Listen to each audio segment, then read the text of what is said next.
Salut, moi c'est Rémi de la chaîne Fitness Muscu et aujourd'hui encore une fois on va analyser vos shorts pour que vous puissiez vous aussi faire plus d'1 million de vues par jour et du coup vivre de votre passion.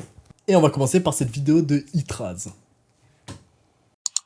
Tiens, liste des sorteurs Pokémon, ça la mèche. Regardez-moi ce gros crâne. Ce Pokémon est sûrement comorien. Et rien que pour ça, il mérite la catégorie raciste. Gobu. Il est mignon, hein. Mais c'est quoi ces évolutions? Regardez Flobio. Il me terrifie. Clairement, c'est un cauchemar et c'est non négociable. Sacha. Là, les designers ont fait aucun effort. En plus de ça, Miascarade est probablement le Pokémon préféré de Kirby 54. Il va donc dans raciste. Kaiminus. J'ai jamais compris pourquoi les gens aimaient ce Pokémon. Il est pas spécialement fort, pas spécialement stylé. Il est juste moche. Poussifeux. Il est juste trop frais. Il est tellement beau que je peux pas le vanner. Bref, il mérite sa place dans GOAT. Chiplouf. C'était le Pokémon préféré de toutes les meufs en primaire juste parce qu'il était mignon. Mais elle devait être bigleuse, hein. Regardez un peu la gueule de Pingolin. Il a une dégaine de tonton alcoolique fracassé par la vie. Non, sérieux, c'est un cauchemar ce Pokémon. D'ailleurs, je vais poster une nouvelle vidéo, va la voir s'il te plaît. Ok, alors qu'est-ce qu'on a? Premièrement, là comme on voit c'est un style de montage très dense. Donc moi ce que j'aime bien c'est les montages un peu on va dire mème, avec les bruitages mème un peu drôles. Ceci dit, vu que c'est une vidéo très intense et qu'il n'y a aucune coupure de rythme, 42 secondes c'est un petit peu trop pour ce format de vidéo sur les shorts. Je pense que ça marcherait mieux en format 25 secondes. Sauf si tu ajoutes du coup des coupures, des cassures dans ce rythme trop intense. Et du coup là tu pourrais le tirer à 42 secondes. Mais à l'état que c'est maintenant, je le garderai à 25 secondes. Donc là, ce qui était intéressant ici, c'est que Guinard, il m'a envoyé la courbe de rétention de son short avec le short correspondant. Donc là, ça va être intéressant de regarder. Et déjà, ce qu'on voit, c'est que l'accroche est très bonne. Là, si on regarde notre courbe de rétention. Et juste après, la phrase d'après, il y a une grosse chute. Et ensuite, c'est une chute jusqu'en bas, plus ou moins.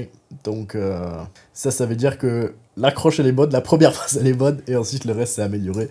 Donc, voyons voir. Comment ça se fait qu'on ait retrouvé un corps démembré au plein milieu du centre-ville de Toulouse? Donc là, comme on voit quand même sur la courbe du coup de rétention, c'est que la première phrase, elle est bien. Et effectivement, je me demande du coup pourquoi on a retrouvé le corps démembré d'une femme. 8 ans, on retrouve un bras et 2 jambes qui semblent appartenir à une femme. Et on en est pratiquement sûr, ils ne sont pas arrivés là par hasard. Oh putain. Moi non plus, je pense pas que ça arrivait par hasard. Donc là, la deuxième phrase, on va dire, elle n'apporte rien trop à la vidéo. Et elle renvoie pas vers le futur, et elle augmente pas l'intrigue. Et il n'y a pas de question, il n'y a pas de raison de rester. Donc cette deuxième phrase, elle est pas géniale. Il faudrait du coup intégrer un de ces éléments. Soit avancer un petit peu vers l'histoire, mais moi ce que je conseille du coup souvent sur les vidéos, c'est de faire une confirmation de l'accroche, c'est-à-dire renvoyer vers le futur tout en ajoutant un petit élément à l'histoire juste avant. Et si vous voulez apprendre comment faire ça correctement, eh bien il y a le PDF gratuit, le lien est dans la description et dans les commentaires. Jambes qui semblent appartenir à une femme. Et on en est pratiquement sûr, ils ne sont pas arrivés là par hasard. Les tests ADN vont être effectués afin de pouvoir identifier la victime. Et il s'agit de Marilyn Planche. Toutes les personnes qui la connaissaient la décrivaient comme... Donc là, il y a le Vinebook qui a accentué le nom de Marilyn Planche, mais Marilyn Planche, en fait, je sais pas si c'est que moi, mais je sais pas du tout qui c'est.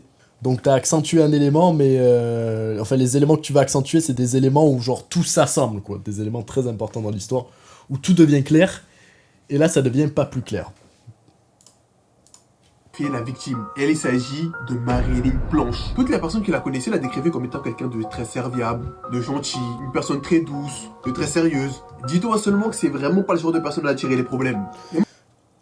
Alors là, je vois ce qui a été fait. Donc là, il y a pas mal qui a été tiré, on va dire, de cette ambiance un peu documentaire crime, où tu sais, ils vont parler pendant longtemps sur le comportement de la personne, etc.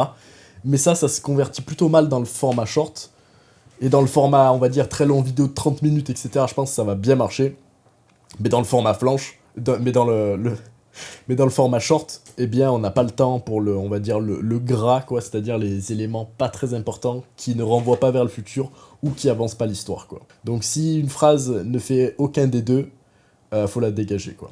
Et maintenant, je me demande qui aurait pu lui en vouloir. Ah, tu vois, Là, on a un petit renvoi, là on a une question, ça augmente un peu l'intrigue, donc ça c'est pas mal. Quand il a posé la question, comme vous voyez, ça a gardé la rétention un peu plus longtemps, là. Donc là, la question, c'est pas mal, ça augmente l'intrigue, et ça se ressent du coup sur sa courbe d'analytics.